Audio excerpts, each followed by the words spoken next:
All right, ladies and gentlemen, you are welcome to another great episode on your favorite political talk show, The Truth with Ben Jokes. Now, during the 2023 presidential campaigns, Tunubu made it clear that his interest was in himself. He said, "Èmi ló kàn," meaning it is my turn. Atiku, in a visit to Kano, told the people of Kano that they must vote the candidate who will protect the interest of the Hausa Fulanis, meaning they must vote him because he is Hausa Fulani. The only candidate who spoke about Nigeria as one body was Peter Obi, and he warned against supporting candidates who had selfish interests.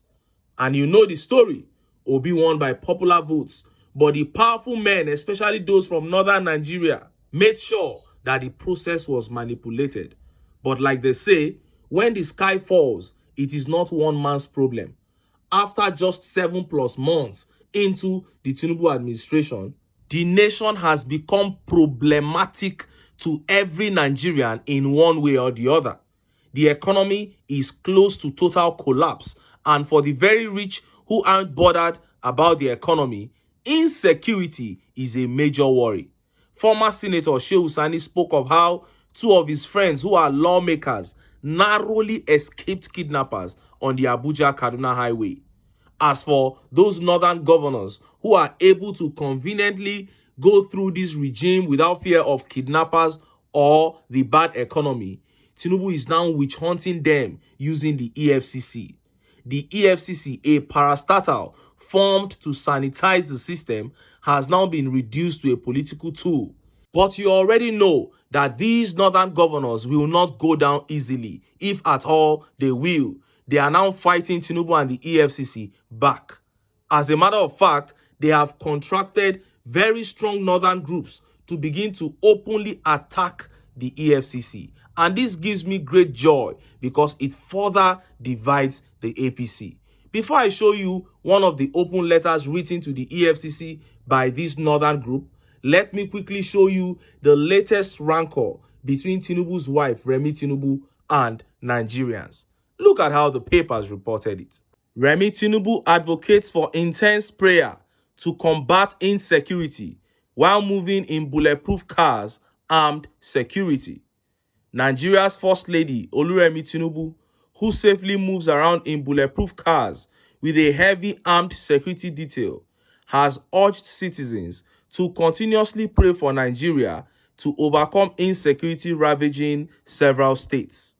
Let us intensify our prayers, as it is prayers that will bring us out of this conundrum we find ourselves as a nation, Mrs. Tunubu said on her official X page on Monday. The First Lady's call for fervent prayers comes after the release of the Al-Qadriya family from the kidnappers' den in Abuja. She commended security agencies for ensuring the victims' release and urged them to put more effort into securing the country. Prayer works, and I want to thank all Nigerians, especially mothers, for praying for the safe return of the Al-Qadriya sisters.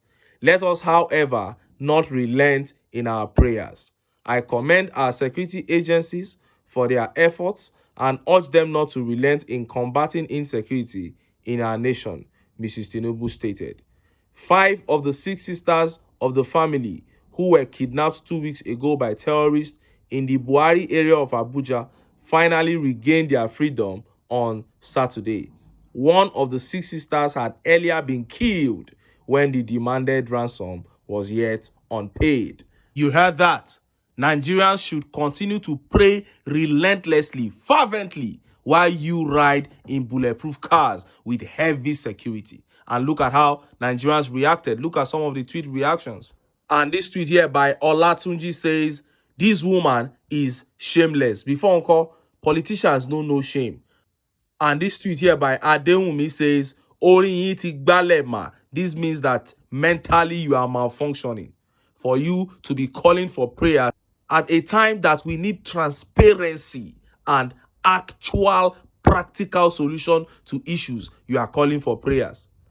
This tweet by Queen B says, "So now it is prayers that will do the job that your husband snatched, grabbed, and ran with. Can you go off your bulletproof cars and join the prayer sessions? Remi, you better go and support your husband by first taking the coke away from him. And Moshood here tweeted, very foolish, just like her husband. Oh! And this tweet by Madi Shehu says, she should also convene a prayer and healing session for all drug and other substance addicts, looters, forgers, bandits, kidnappers, identity thieves, etc., so that Nigeria will have peace. And this tweet by Adeyemi says, waiting concern them. They have never been concerned and they will never be concerned. That is it. That is the simple truth. Then somebody dug out this picture of Remi presenting a carton of noodles to a family man.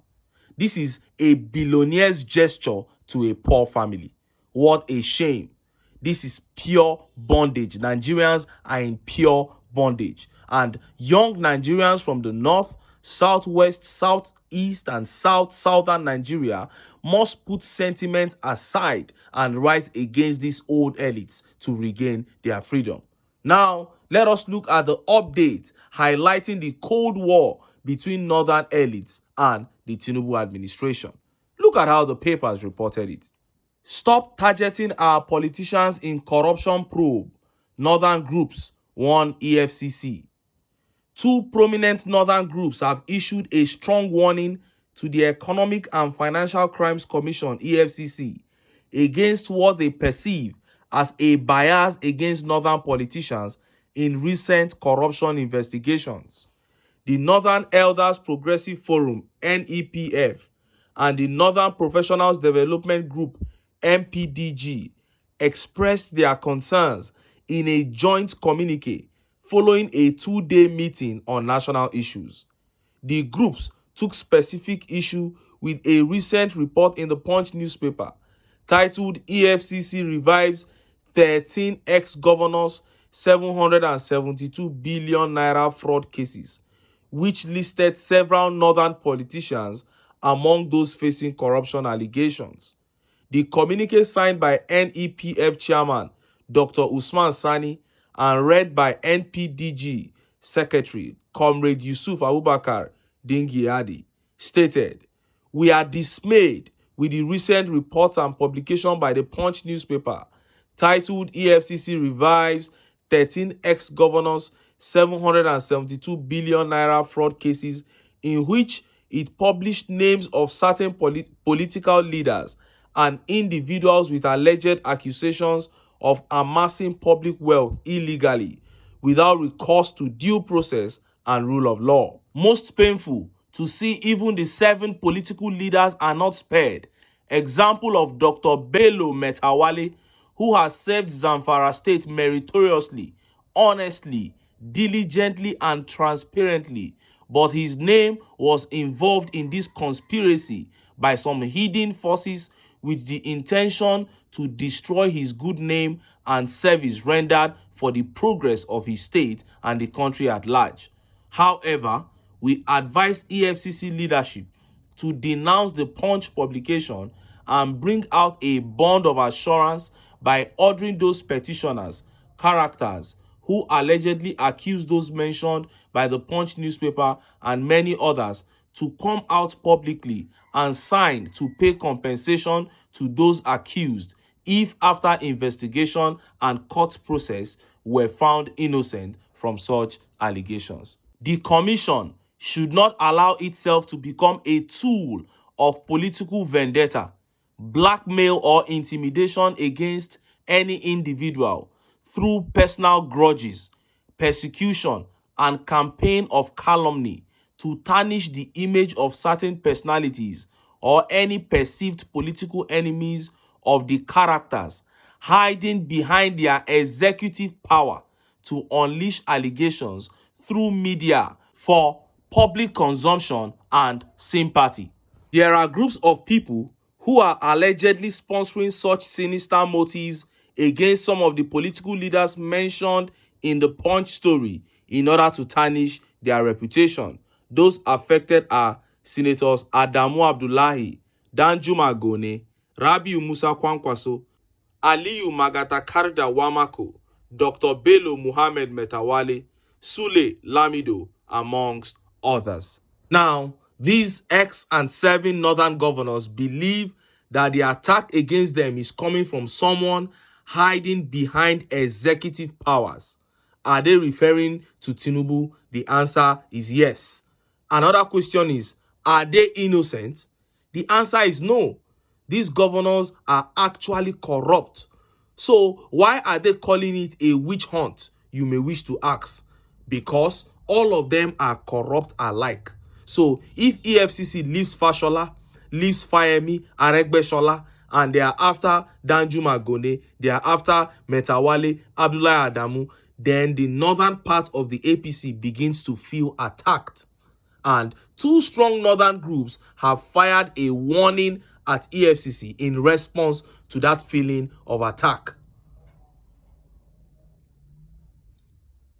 Have fired a warning at EFCC in response to that feeling. My prayer, however, is that the EFCC should ignore those warnings and go ahead to torment those men. My joy is to see the APC destroyed in this country. May this divide between the southern and the northern APC continue to widen until that evil association completely disintegrates. Anyway, make I leave am here. Make I still enter town. Make I go get some ogbonge political news wey una go like. Why? Because of una na I dey here. So don't go away. Don't go.